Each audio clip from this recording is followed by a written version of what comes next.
so today's video is day number 2 using the Vida Loca palette from Kat Von D. Today's look was kind of a miss for me. I experimented with some of the pinks and the blue in the palette, and it sort of muddied together and made this mess. Alright, so eyeshadows for today, I decided to stick more in sort of the reddy pink tones and then add in this blue. Now, this look actually didn't really turn out the way that I wanted it to. For a little bit of time, it kind of looked like I got punched in the face, but it actually sort of is all kind of pulled together a little bit in the end. I'm not like super stoked by this makeup look, but I do like to include looks that kind of went a little bit south, just because that happens sometimes where you like put makeup on in the morning and you're like, I don't really know how exactly I feel about this. And then for brushes, I'm using 4. So I'm using a flat shader brush for the burgundy all over the lid, a fluffier brush to blend the pinks, a little bit to blend the blue, and then a pencil brush to apply the blue on the inner corner and underneath the eye as well. Alright, so first off, I'm just taking a matte cream shade. This is just going to get applied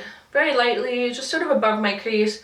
This is just something so that the pink can get blended up nicely. And then with the same brush, I'm going to go into a brighter matte pink, and then I'm going to work this more into the crease, and then just slightly up as well. And I don't know, just something about these matte shades, they end up applying like a little bit patchy, not the smoothest. I don't know. Like when I first got this palette, I wasn't really a fan of the shades in it, and then sort of revisiting it, I'm realizing that I'm still not really a fan of these shades. They're just not the best mattes that I personally have, and they're not the best matte eyeshadows that Kat Von D has put out by like any means. They're workable, but they sort of just muddy together and they're not as pigmented as I would like. So then with the flat shader brush, I'm going into the burgundy shade in this palette. Just has a little bit of sheen to it. I wouldn't say it's metallic, it just has a little bit of a sheen. So I'm just taking that, just sort of packing it on, blending it up, and I don't know, it just sort of fades. Like I can put it on the eye, and then the second I start blending it out, it just blends away. As I said, I'm not a big fan of this palette and the consistencies in them. Just one of the reasons why it got tucked into my drawer for a really long time. You can still use it, but you can see like I go to blend it out and it gets really patchy. Like I have an eye primer on that I normally have no issues with, but you can see that there's like gaps. Okay, so I'm also going to take that burgundy shade, apply it right underneath my bottom eyelashes. And then from there I decided to add a little bit of blue just to add like a contrast of colors, and that's kind of where it went a little funky. The colors sort of muddy together as opposed to like layered, and it just makes me look like I got punched in the face. But I'm just going to do what I did the first time around just to show you guys. So I just took a bit of that bright blue, and I just wanted to put it right into the inner corner. And the blue honestly isn't the most pigmented as well. You can layer it up to get it pigmented, but it doesn't do a whole lot.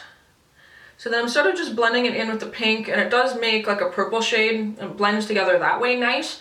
So that I do like. And then I also just took a little bit of that, ran it just underneath the eye, and then that's when I went, okay, no, I better not do that. So I just kind of took a brush and dusted it off. And then I did add a little bit of blue on top because I like the way that it layered and made a purple.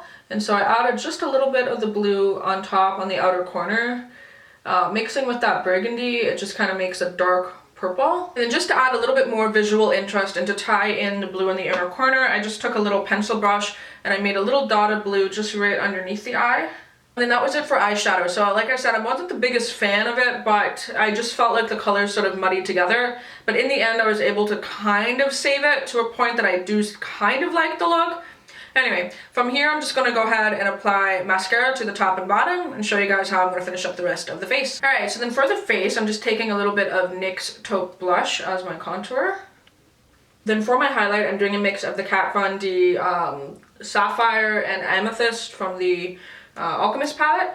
I'm just going to do a little of that, and then I'm just going to apply that just on top of my cheekbones. I'm also going to take a little bit of the Sapphire shade just as a brow highlight.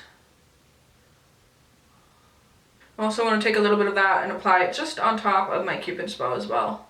For lips, I'm going to do sort of a rich purple color, plummy purple. This color is the Retro Matte Liquid Lip Color in Oh Lady.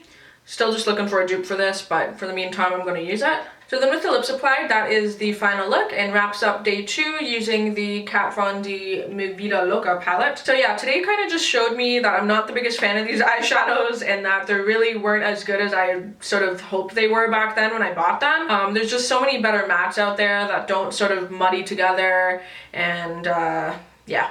Anyway, that's kind of my opinion on it. Is it a look that I would do again, maybe, with better performing colors and eyeshadows and whatnot? But that being said, not the biggest fan of this makeup look today, but I still just wanted to share it with you guys, as always. Yeah, leave me any comments down below. Do you have this palette? How do you feel about the quality of the eyeshadows? Whatnot? Would you wear a look like this? Anything? Leave me any comments down below, and I'll be happy to read and respond to them. And until my next video, I will talk to all of you soon. Bye!